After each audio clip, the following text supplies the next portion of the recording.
कर रहे हैं। अहम खबर आप तक पहुंचाएंगे। खैबर पख्तूनख्वा की 15 रुकनी निगरान काबीना का एलामिया जारी कर दिया गया है। निगरान वुज़रा में अब्दुल हलीम, सैयद मसूद शाह, हामिद शाह शामिल हैं। सावल नज़ीर, बख्त नवाज और फजल इलाही सूबाई वजीर होंगे। इसके अलावा अदनान जलील, शफीउल्लाह, शाहिद खटक, हाजी गफरान भी शामिल हैं। खुशदिल खान, ताज आफरीदी, मोहम्मद अली शाह निगरान वजीर होंगे।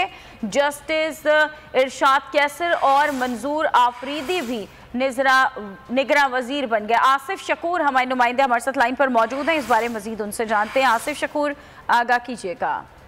खैबर पख्तूनख्वा की केयर टेकर जो काबीना है उसका नोटिफिकेशन गवर्नर खैबर पख्तूनख्वा गुलाम अली ने जो है वो जारी कर दिया है। निगरान वज़रा में अब्दुल हलीम, सैयद मसूद शाह, हामिद शाह, सावल नज़ीर, बख्त नवाज, फजल इलाही, अदनान जलील, शफीउल्लाह, शाहिद खटक, हाजी गफरान, खुशदिल खान, ताज अफरीदी, मोहम्मद अली शाह, जस्टिस इरशाद कैसर और मंजूर अफरीदी भी जो है वो निगरान काबीना का हिस्सा होंगे। और जो पाकिस्तान तहरीक इंसाफ जो कि साबिक हुक्मरान जमात थी, उन्होंने इस कैबिनेट को पीडीएम की कैबिनेट करार दिया है। तैमूर सलीम जगड़ा ने एक ट्वीट में कहा है कि लगता है ऐसा है कि ये केयर टेकर सेटअप नहीं है, बल्कि ये पीडीएम की जो है एक कैबिनेट को मंजूर कर लिया गया है। इसमें जो दो नाम है उसमें बहुत ज्यादा एतराज उठाया जा रहा है। मंजूर अफरीदी जो कि मौलाना फजल रहमान के बहुत करीबी साथी हैं, और दूसरा अदनान जलील जो कि अवामी नेशनल पार्टी के सेनेटर, मरहूम सेनेटर हैं, उनके जो है बेटे हैं। इसी तरह शाहिद खटक जो है उनका भी ताल्लुक अवामी नेशनल पार्टी से ये बताया जा रहा है, जिसकी वजह से पाकिस्तान तहरीक इंसाफ ने जो काबीना बनी है उस पर